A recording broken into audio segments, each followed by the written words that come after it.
कर्म करे किस्मत बने, जीवन का यह मर्म प्राणी तेरे हाथ में, तेरा अपना कर्म, तेरा अपना कर्म। हमारे आने वाले कल में आज का एपिसोड बहुत अहम भूमिका निभाने वाला है, क्योंकि महाभारत सिर्फ एक कथा नहीं, ये हम सबके जीवन से जुड़ी हुई दिनचर्या के भांति है। आज मैं आपको बताऊंगी कुछ ऐसे रहस्य जिसको अगर हमने आज समझ लिया तो हमारा कर्म सुधर सकता है, क्योंकि आज किया हुआ कर्म ही हमारा भाग्य को निर्धारित करेगा। जितना कर्म की शक्ति बलवान होती है, उतना ही आवश्यक है यह समझना कि अधिकार जिसका जो होता है वो उसको ही मिले, वरना महाभारत का होना तो तय है। जब जब संसार में किसी निर्दोष का अधिकार छीना जाता है, उसका हाल सत्यवती के आंसू की भांति हो जाता है। सत्यवती आज बैठकर अपने कर्म और भाग्य पर पछताते हुए अंबिका और अंबालिका से कहती है कि मेरी पिता की महत्वाकांक्षा के कारण मुझे ये दिन देखना पड़ रहा है। पहले मैं अपने पति के लिए रोई, फिर पुत्रों के लिए, और अब पुत्रों के पुत्रों अर्थात पांडु के लिए रोना पड़ रहा है। मेरे पिता ने भीष्म से हस्तिनापुर की राजगद्दी पर जो अधिकार को छीना है, जिसकी सजा मुझे न जाने कब तक भुगतनी होगी। जब सत्यवती अंबिका और अंबालिका के साथ बैठकर शोक करती हैं, तभी महर्षि व्यास, जो कि सत्यवती के पुत्र हैं, आते हैं और सत्यवती को उनके साथ वन जाने का आग्रह करते हैं। उन्होंने सत्यवती से कहा, माता, अब आप अंबिका और अंबालिका का मेरे साथ वन जाना ही उचित होगा।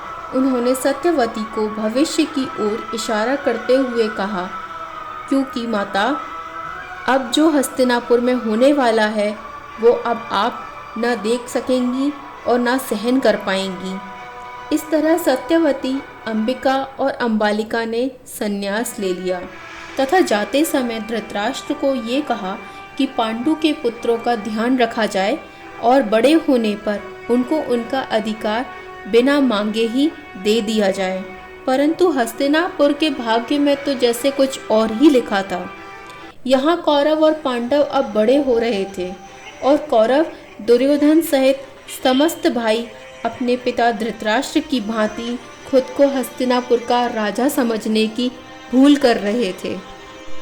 दुर्योधन और उसके भाई कभी भी पांडु के पुत्रों को अपने भाई की तरह नहीं समझ पाए और हमेशा उन्हें हस्तिनापुर से अलग करने का प्रयास करते रहे।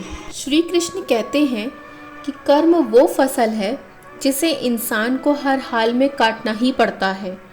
इसीलिए हमेशा अच्छे बीज बोएं ताकि फसल अच्छी हो।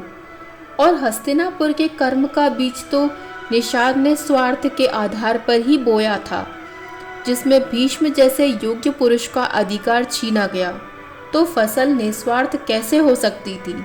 अब महाभारत की कथा में एक ऐसे किरदार का वर्णन भी आवश्यक है जिसका बीज भी बदले की भावना की फसल बो रहा था। शकुनी, जो कि गांधार साम्राज्य का युवराज था और गांधारी का भाई। महाभारत में शकुनी का किरदार अहम रहा है।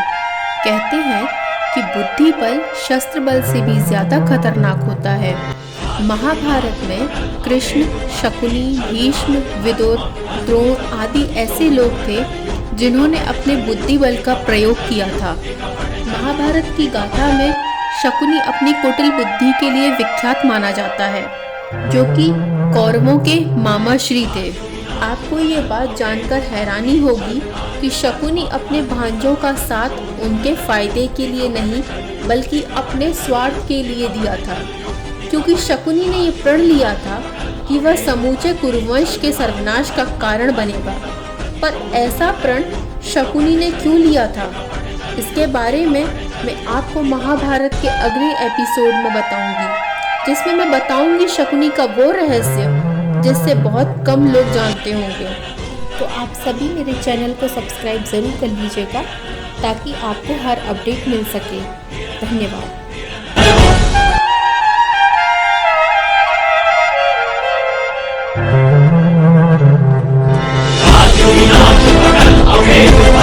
चल